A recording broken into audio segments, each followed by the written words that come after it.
Hi, y'all. I'm Paula Deen, and whether you prefer charcoal, gas, or a lean, mean grilling machine, y'all get ready to fire up your grill, because I'm going to show you how to cook up a barbecue banquet like you've never seen before. First, we're going to head to my favorite little barbecue shop here in Savannah. It's called Cookouts. And then we're going to head back to the house, and I'm going to whip up a savory cornucopia salad, followed by my baked potato with ring tum ditty. Then get ready to sink y'all's teeth into my special mustard and peppercorn encrusted ribeye. But y'all leave lots of room for dessert, because I'm going to whip up the richest creme brulee around.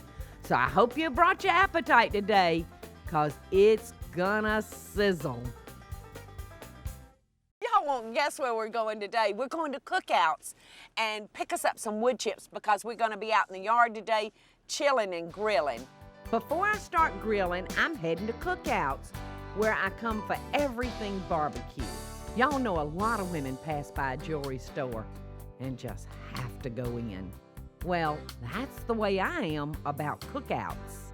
It has so many types of grills, plus different wood chips for flavoring all my wonderful meats. First, my friend Tommy showed me a few different grill styles, and then I picked up some cherry wood chips to mix into the charcoal. Now, on charcoal grills, Tommy told me that you just want to toss those wood chips right on top of the glowing embers. And with gas grills, like I'm using today, well, most of them have a smoker box where you just put those wood chips. But whichever one you're using, I've got a great tip for you. You want to soak the chips in water first so they won't burn too quickly, and that'll give you more time for the smoke to cook into your meat. When Tommy added those chips to the charcoal, man, that smell was amazing. In fact, I'm going to bring home some wood chips to try for myself. I'm sure my steak will taste just great. I just love going over to Cookouts, and I've got my cherry wood. And how'd you like all those grills that Tommy showed us? You've really got a big array of choices out there now, and he carries all these different flavors of wood. And I'm going to show you in a little while how you can use these wood chips on any grill you got. I don't care how expensive or how cheap it is. So I'm going to throw these right down here, because in the meantime, I'm going to start putting us together a salad. Now, down south, we eat a lot of layered salads, and I kind of got tired of the old standard layered salad. So I'm going to show you the new way that I make the layered salad. And I always use iceberg because it has more body. It's a more dense lettuce. This salad goes a long way. Okay, so we've got our lettuce down in here, and I'm just going to sprinkle some water chestnuts. I like all these crunchy things in this salad. You can see I got a lot of stuff to put on this lettuce. And now I'm going to use an ordinary frozen green pea, but we're not cooking them. I just love those sweet little peas in here. Okay, the next thing I'm going to put in is diced bell pepper. All right, and the next thing I'm going to add is diced celery. So you can see that this salad's going to have a lot of crunch to it. The next thing I'm going to put in is the bananas. I cannot tell you what a banana does to lettuce. It sounds like the weirdest thing. So they're delicious. All right, now I'm going to give these a squirt in a little lemon juice just to keep them from browning, because as you know, bananas don't have a great deal of life to them. This is just going to knock your socks off. You're not going to believe me until you make this at home yourself and try it. The next thing I'm going to go with is raisins. And this is going to be so good mixed with your tangy dressings. And you can see how all those pretty colors and textures and flavors are coming together. I think the first time I ever had a salad with a banana in it was down in Thomasville, Georgia. And I thought, well, I'm just going to incorporate that into that layered salad that every Southern gal makes. All right, so now I'm going with nuts. Like I said, this is going to be so crunchy and so good. All right, now we've got all of our ingredients in this half of our salad. Now I'm going to come over here and I'm going to take ordinary mayonnaise, and I'm going to add some white vinegar and sugar. And this actually makes like a coleslaw dressing. And we'll let this mix for a minute. Okay, let me just clean up a little bit. We're fixing to frost this salad with this mayonnaise mixture. I don't know about y'all, but this is gonna be so good with that banana. So we're just gonna take it and frost it. Like I said, y'all are just not gonna believe how good this is. We're gonna seal it up. All right, we're gonna come over here and we're gonna take our bacon that we've cooked and we're gonna crumble it onto here. It's kind of like a BLT, isn't it? Only we left out the T. All right, we got a couple more pieces. A lot of different things going on in this salad. Now we're gonna add the cheese. See, I told you there was a lot of things good for you in here. Now we're gonna add some green onions. We have finally completed our cornucopia layered salad. I'm gonna see if I can pull me out a little taste to make sure it's all right. And I'm gonna take just a little piece out of this corner.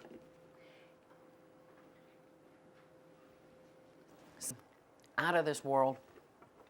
We're cooking steaks on the grill.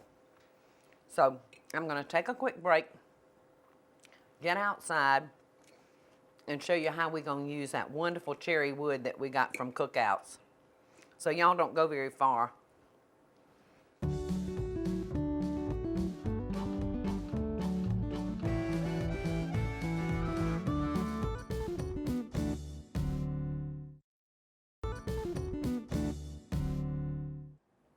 I thought I had everything, and I forgot my tomatoes, so I had to run back in and get those. And I've got some bacon and onions going here for the ring tom ditty. I bet y'all thought I just made that up, didn't you? Well, I didn't. It's a real recipe.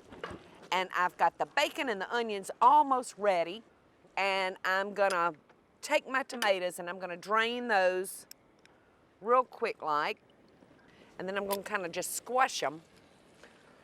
Love this job. Listen to it sizzling. Oh, this is gonna be delicious. Actually, we're gonna put this on top of our baked potato, and we're just gonna dump in some whole kernel corn. Now, I'm gonna let that cook for about 15 minutes. I'm gonna let it simmer. I'm gonna put a little salt in. This is nice kosher salt. And I'm gonna put in some thyme.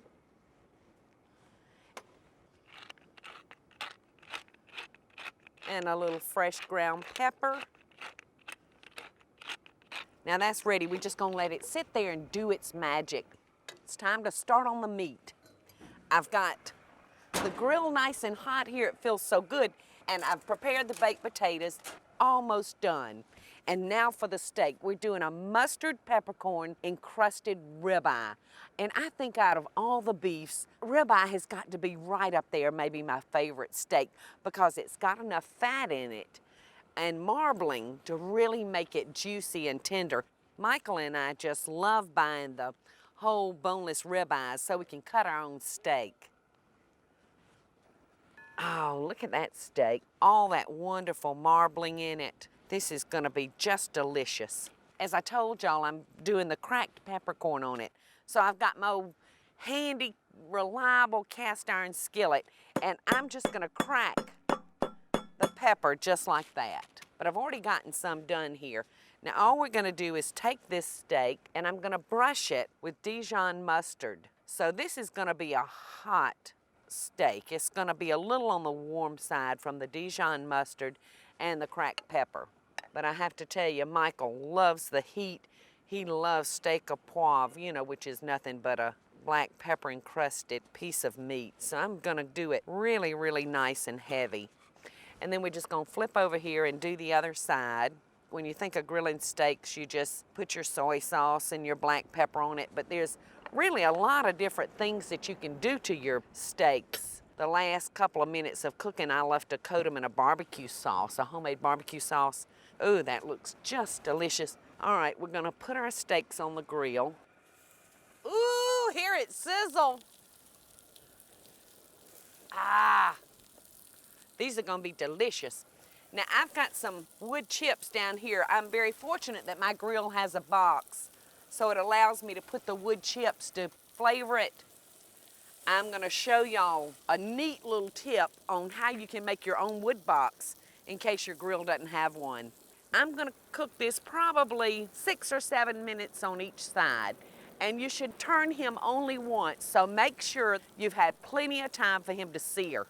All right, I'm gonna finish up our ring-tongue ditty for our baked potato, and now I'm gonna pour the cheddar cheese in it.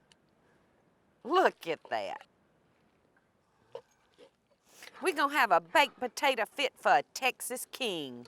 All right, let's check on our steaks. Ooh, yeah, those look good, but first I'm gonna dress this potato. It's almost time, Gertie. You know, I didn't think it was possible to improve a baked potato until I tasted this. This was actually a recipe from a friend of mine, Herb Traub, and Herb had a reputation for being one of the best Southern hosts in the city.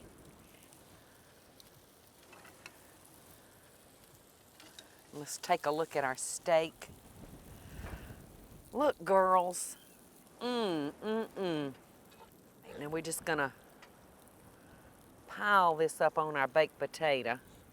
Oh, how good does that look? All right. Oh, this steak is a perfect medium rare. Y'all stick around because I'm fixing to run back in the house and we're gonna be making fabulous creme brulee.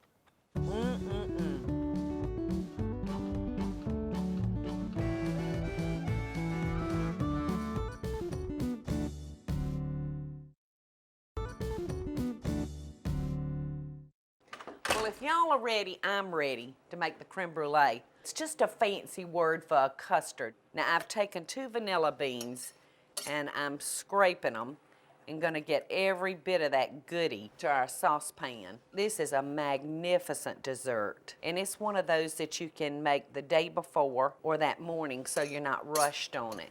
All right, we're gonna add 2 cups of heavy cream. So we're gonna cook this for about 15 minutes, and then we're gonna take it off the heat and we're gonna let it steep for about 15 minutes. But you'll wanna make sure that you don't have your heat too high and you don't quit stirring because this will stick to the bottom and it'll scorch, and you don't want that to happen. So I actually have some that I've cooked for 15 minutes and let it steep for 15 minutes. It's still a little warm, but you can see what it looks like. So to put our creme brulee together, we're gonna beat 4 egg yolks until they're light and fluffy, along with a little bit of sugar for about 5 minutes.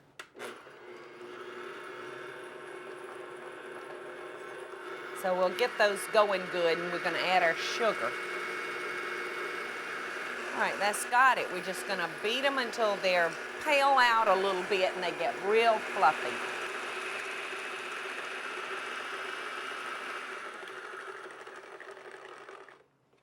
All right, that looks really, really nice. So they're nice and light and fluffy. All right, now I'm gonna take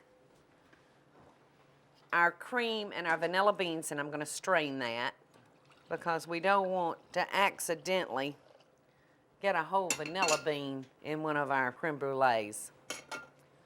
Now we've got that strained and you can see our vanilla beans. Now what I'm gonna do is add about half of this slowly to our egg yolks. Just gonna whisk, whisk, whisk. It's so pretty, it looks like a lemon custard ice cream almost. That's looking good. And now I'm gonna take this and add it to the rest of the cream. It's gonna be easier if I have something with a spout when I go to fill up our custard cups. We'll wanna get every bit of that goodie out of there.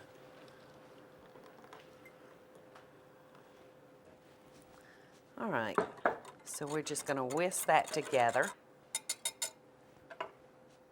All right, we're gonna fill our custard cups, and you can use any size custard cup that you want. So I have chosen the smaller cups.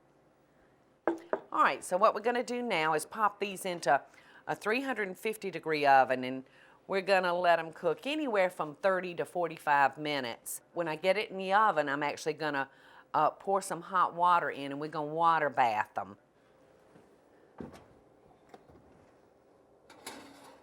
And I'm filling mine in the oven. If I knocked it, I'd hate to ruin my custard because the water sloshed in it.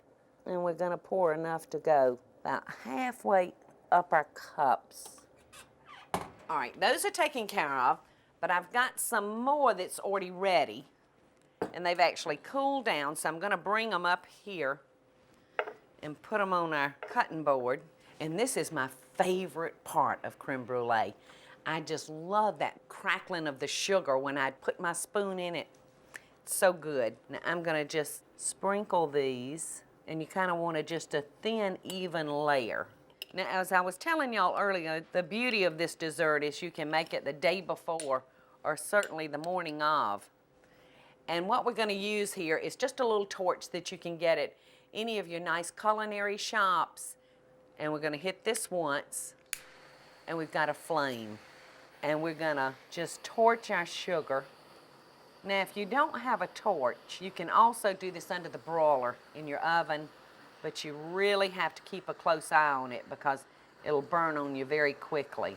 But you can see how that's caramelizing real nice. Doesn't that look yummy? Look at that sugar just bubbling. All right, those look really good, don't they?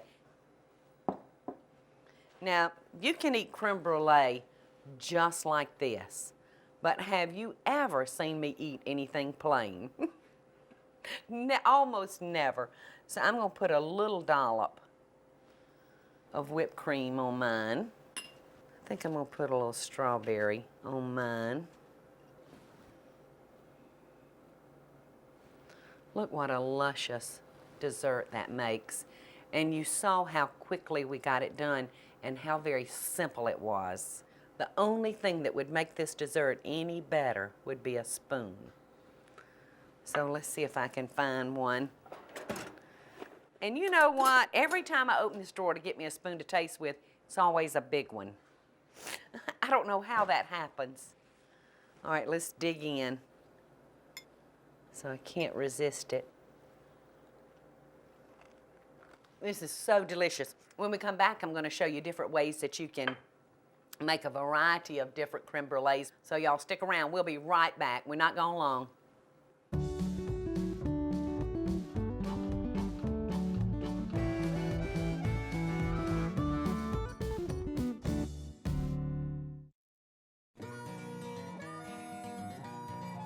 Okay, I want to share with you a few tips on creme brulees. You can actually use several different kinds of sugars.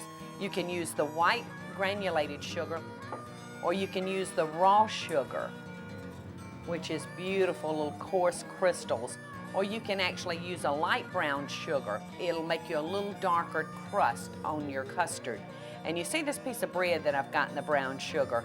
It's there to keep it loose. I know you've probably gone to your pantry before and found it just hard as a brick and had to throw it out. Well, just stick you a little piece of bread in there. And you can also top your creme brulees. You don't have to use strawberries or whipping cream, but you can put a little orange zest on them. And this one I'm even grating a little chocolate on. And for that grilling, even if you have a little gas grill that doesn't have a wood box with it, it's very simple to make your own little special wood box. You just take your wood that's been soaked in water, and you just fold it up into tin foil, just like so. And you just poke holes in it with a knife and throw that directly onto your flame. It'll cause that wood flavor to go all through whatever you're cooking. I don't know who enjoyed today's show more, me or the dogs. But you know what? I think it's probably me, because they didn't get to taste this yummy layered salad or the baked potatoes with the ring tum ditty on it or this heavenly creme brulee. All they got to taste was those luscious steaks. And I can tell you right now, they sure did like them. And as always, America, I send you best dishes, hugs and kisses from my kitchen to yours.